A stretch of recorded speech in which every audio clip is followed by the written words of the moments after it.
Assalamualaikum warahmatullahi wabarakatuh. Ya, kali ini saya ingin menjelaskan pada mata kuliah psikologi sosial mengenai 5 poin. Yang pertama yaitu tentang atribusi sosial, yang kedua tentang pembentukan dan perubahan sikap, yang ketiga mengenai tentang perilaku prososial, yang keempat tentang agresi, dan yang kelima yaitu tentang dinamika kelompok. Jadi yang pertama mengenai tentang atribusi sosial. Jadi atribusi sosial yaitu proses di mana interaksi yang bertujuan untuk menjawab atau atas pertanyaan dari orang lain. Jadi dalam psikologi sosial, atribusi itu adalah salah satu cara yang digunakan untuk memahami dan mengembangkan pikiran. Nah, jadi teori atribusi ini juga menjelaskan bahwa tindakan atau keputusan seseorang itu dipengaruhi atas faktor internal, yaitu baik dari individu seperti kemampuan individu, dan juga faktor eksternal, yaitu dari suatu lingkungan dalam bersosialisasi.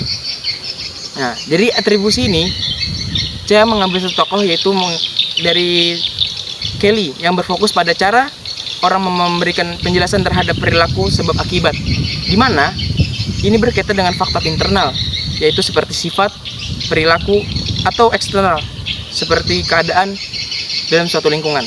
Jadi teori ini menyatakan bahwa individu biasanya berusaha untuk menemukan alasan di balik perilaku tersebut. Contohnya seperti makan dulu, makan. Sudah tadi. Bujuran sudah. Oh, ini apa? Bagian Kayak itu bang, masih olahraga aja bang, masih olahraga ya bang. Berarti ini sudah masuk jenjang apa nih? jenjang Kecil prop ya. Karena benar kok anak ya pak? Kayak anak jadi pemain pro liga juga bang. Wah, Kayak di TV gitu. wah, bagus itu. Biar bang kayak ini kuliah di mana bang ini? Dulu kuliah di Antasari Banjarmasin. Oh jurusan apa itu? Jurusan psikologi Islam. Jurusannya bang kayak apa itu? Ya, mempelajari teori-teori manusia bang. Oh alah. Baik pengkajian bang, jiwa-jiwa manusia. Sukses selalu lah. Ya, sukses. Karena mungkin anak jadi membantu orang intinya. Membantu orang yang berkebutuhan khusus gitu. Oh itulah jurusannya berarti lah gunanya. Ya, ini merawat jiwa-jiwa manusia bang. Berarti kayak anak ABK itulah. Ah, bujur benar kan. Kemudian yang kedua yaitu perubahan dan pembentukan sikap. Yang pertama yaitu pembentukan sikap. Pembentukan sikap itu merujuk pada proses di mana individu itu mengembangkan pandangan melalui evaluasi atau sikap tertentu terhadap objek atau kelompok. Kemudian perubahan sikap. Perubahan sikap yaitu di mana sikap seseorang itu merujuk pada proses di mana sikap seseorang dapat berubah-ubah sesuai dengan waktu yang terjadi terhadap objek-objek tertentu. Ya, seperti Kayak baik kamu ini masih non itu. Hampir bang sudah. Gara-gara apa? Ini nih selingkuh di belakangku. Baik. Jadi gara-gara selingkuh nih kamu ambian lah. Iya ambihan sakit hatiku diselingkuh itu. Terus bang ya ini? Ya ini bang nah sorangan gamon bang lawannya. Wah sebenarnya masih sayang lawannya lah. Iya sayang benar aku lawannya tuh. Aduh, berat benar bang meninggalkan gitu. Iya ada ini pikirannya hendak ke lain hendak pergaulan bebas, tapi ini rasa berat sagan ke sana tuh. Mai jangan gitu, baik ingat jalan Tuhan. Tuhan tuh satu. Percaya aja sama Tuhan. Ada di jalan baiknya. Yalah. Jangan hal negatif tuh dijadikan lebih negatif, buat positif. Oke. Oke bang. Yalah. Oke. ketiga yaitu mengenai tentang perilaku prososial. Nah, perilaku prososial itu merujuk pada tindakan sukarela, di mana kita tuh memberikan kepada seseorang itu dengan begitu seadanya, sukarela lah intinya, bertujuan untuk membantu dan memberikan apa yang kita bisa untuk dapat dimanfaatkannya untuk orang lain, baik secara individu maupun kelompok. Nah, tanpa mengharap imbalan secara langsung. Perilaku ini mencakup berbagai bentuk, yaitu seperti menolong, berbagi, bekerja sama, menyambung, serta membentuk sifat empati kepada kepedulian terhadap kesejahteraan orang lain. Jadi saya di sini mengambil satu teori yaitu dari Batson dan Derley. Yaitu teori ini mengusulkan bahwa perilaku prososial itu bukan sekedar perilaku yang didorong dalam keinginan untuk mendapatkan penghargaan dari orang lain, tetapi yaitu memberikan sesuatu kepada orang lain agar orang lain itu dapat terbantu, tidak mengharap imbalan. Nah, jadi tindakan ini diambil untuk kebaikan terhadap orang lain. Contohnya seperti motor nih mogok.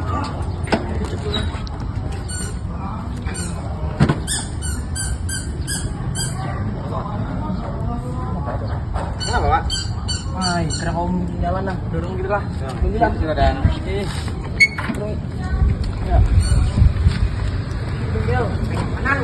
Kemudian yang keempat yaitu agresi. Dalam psikologi sosial, agresi ini yaitu perilaku yang ditunjukkan untuk menyakiti dan merusak orang lain atau membahayakan orang lain, baik secara fisik maupun secara psikologis. Nah, agresi ini muncul dalam berbagai bentuk.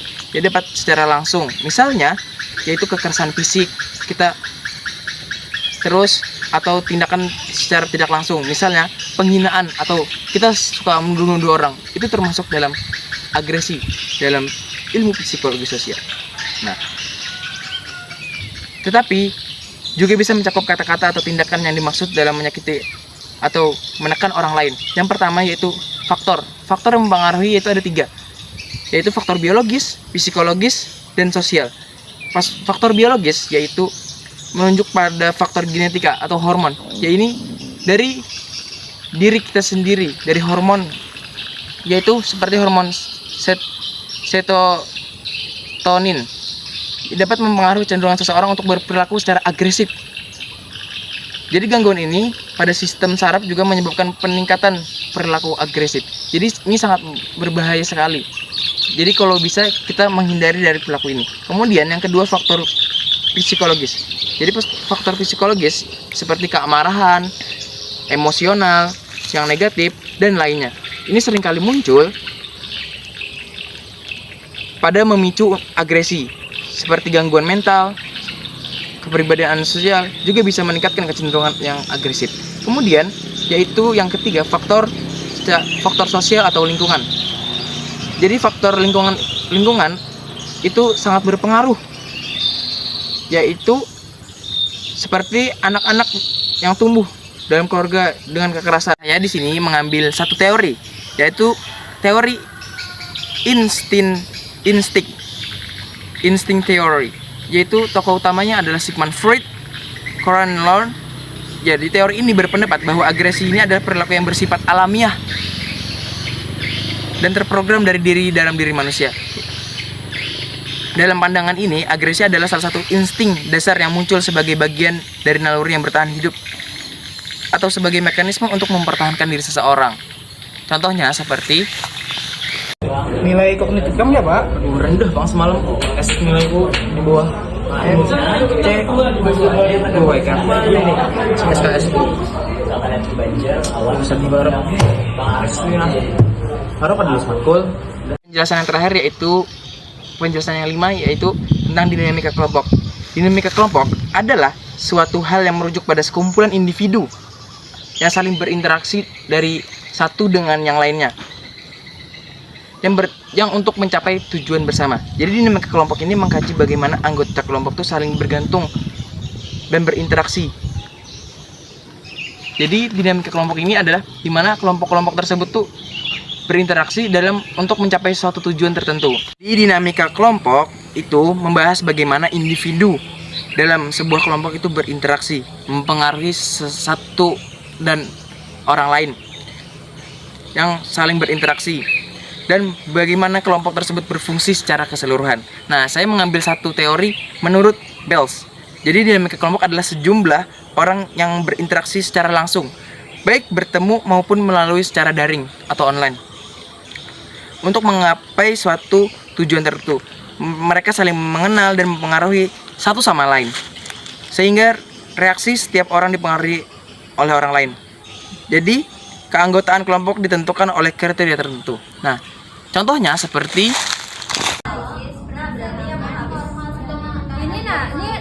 depan raker. Minggu depannya makrab. Kosong, baru kita 1, 2, 3.